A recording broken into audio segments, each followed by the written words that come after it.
dark and rainy day here in St. Louis. But all the more reason to make this video because I like being inside in my comfy, warm home that's minimal and really leaves room for the things that matter inside these walls. So today I'm going to show you a few habits, few tips along those lines of what we do to keep this minimal, intentional, warm, cozy home of ours. You know what? We're not a home that barely has anything. We have stuff, and I also want to buy things to make this place look more beautiful and have character. So I prioritize that in a home, but I also don't want excess. And so I'm going to show you how we get rid of junk emotionally and physically in our home to create the high vibe, cozy, comfortable, simple, minimal, intentional home that we live in. So come along with me. It's a little darker in here because it is dark outside, but you know, just enjoy the vibe. It's a vibe. Okay, so I'll see you in a second. Number one is the bed. And I know this is a personal preference and it's absolutely not a knock if you like Decor pillows. But for right now, it's not something that we're going to put on our bed, is a bunch of Decor pillows. We might get some matching pillowcases because we have like a bunch of different shades of white, but I like the simplicity of this, and I like that I'm not purchasing something that only sits, you know? I want everything to kind of be useful in our home and make my morning easier. Honestly, just want an easier morning. So we just have our regular pillows that we sleep with, and that's minimal bed right there. You don't have to take that one if you like vibrant colors. I'm just a neutral gal, so. Minimal home, minimal workspace. I do maybe want to plant, maybe. A lamp, potentially, because it's a little dark in this corner, but I purposefully keep this space tidy and clean because when I'm working, I have a lot of clutter in my head. I feel like that's just normal for anyone who's working. You have so many pieces you're trying to put together, but then also having visual clutter can really stunt your efficiency and your ability to focus. There are studies on that, but it's why I keep this place as simple as possible because mothering and working already is really challenging. And you know, when I sit here, I want to be in my safe space, my simple space where my brain can think clearly. And it does that when this is clean. When it's not, good luck to me. Number three, you already know what it is. I'm standing in it. It's a closet. I love having a minimal closet. I've always grown up loving, appreciating fashion. I'll continue to buy pieces and I'll continue to get rid of pieces as I evolve as a human and as my body evolves. I'm currently sharing a closet with my husband, but this is my side. This is all I've got and it's really minimal, perfectly curated for me. My decision in the morning is easier to get dressed. I already have an outfit that I've worn probably 10 times, prepped and ready. And laundry's easier and, you know, everything fits the way I want it to. Having a minimal closet is a huge part of my minimal home and also for my kids as well and for my husband. We all have pretty minimal closets. Just makes life a little bit easier. So we do have a no shoes policy. That sounds so political, but I really don't like shoes in my house. One, because excess clutter. Shoes are just everywhere. But two, the grime and the toxins and the yuckiness that's on the bottom of shoes really just irks me, especially when I have kids around and they're in their bare feet and their hands are all over the floor all the time. It's just something that I would rather have a rule about. And most people have no problem. Some people forget and like, oh, can you take your shoes off? And not in an annoying or rude way, but it's just something that I'm very particular about for cleanliness and tidiness in this house. And then this is our coat closet that's right next to the door, coat closet. Nothing in the way, so you walk in the door and the shoes go away. It's as simple as that. We don't need shoes up in here. Where are gun shoes? Wait, don't put your shoes on. We're not going outside. I go outside. It's raining. Please. Yeah. This leads me to my next little habit is this trash bag right here. Sorry, that's our floor cleaner and some shoes I need to send back to a friend.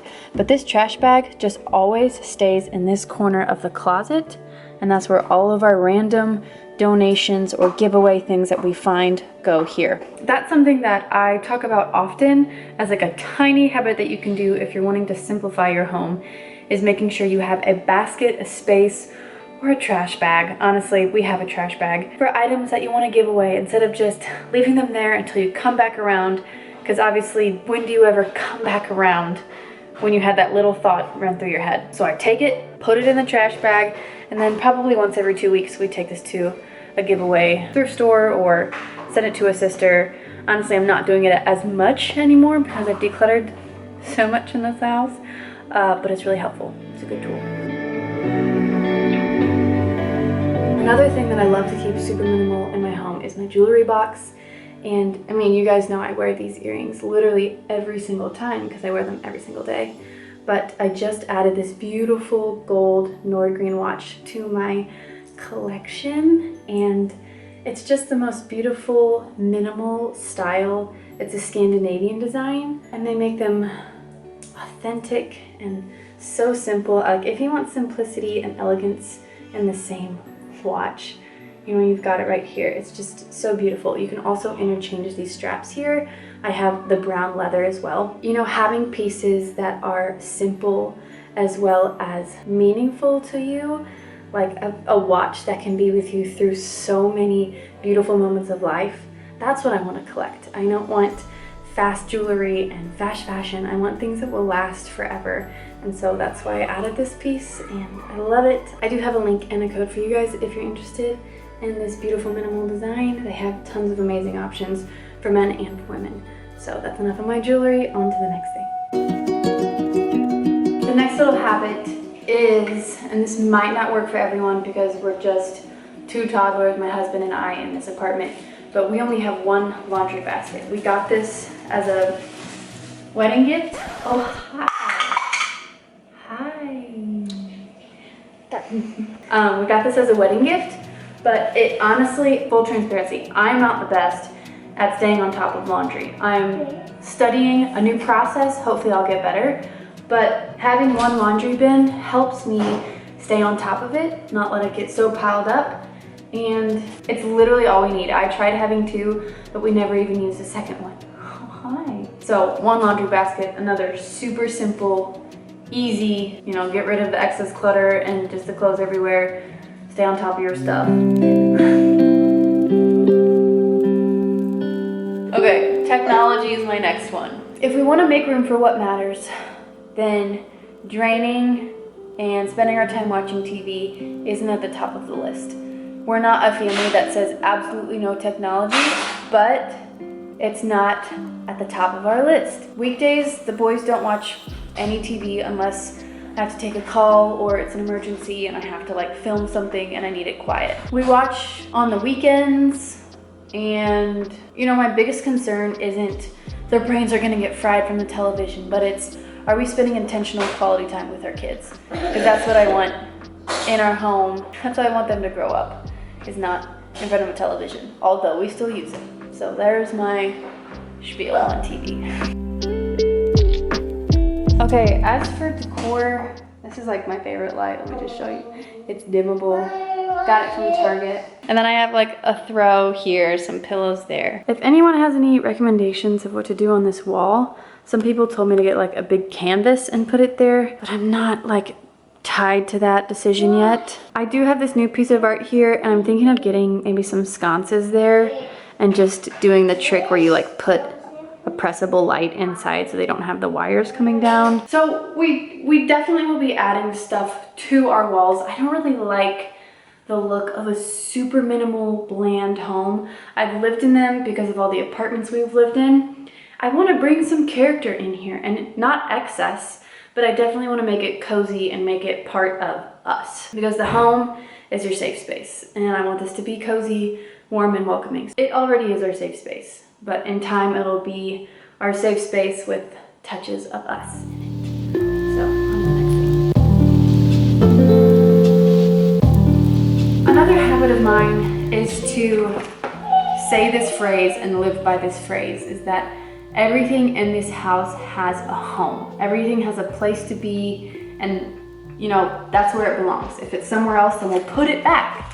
So including like scissors, tape, pencils. We don't really have a junk drawer. We have a basket where like light bulbs, measuring tape, hammers go, and that's its home. So we don't have things just like hanging out everywhere, and it really helps minimize the clutter and having to tidy up all the time. You know what? Tidying up was never my forte, but once I eliminated excess junk and then made sure that everything had its space and a place to live, I became a tidy person. Like, I can tidy this place in 20 minutes, and on its messy days, it's not even that bad, which is big for me.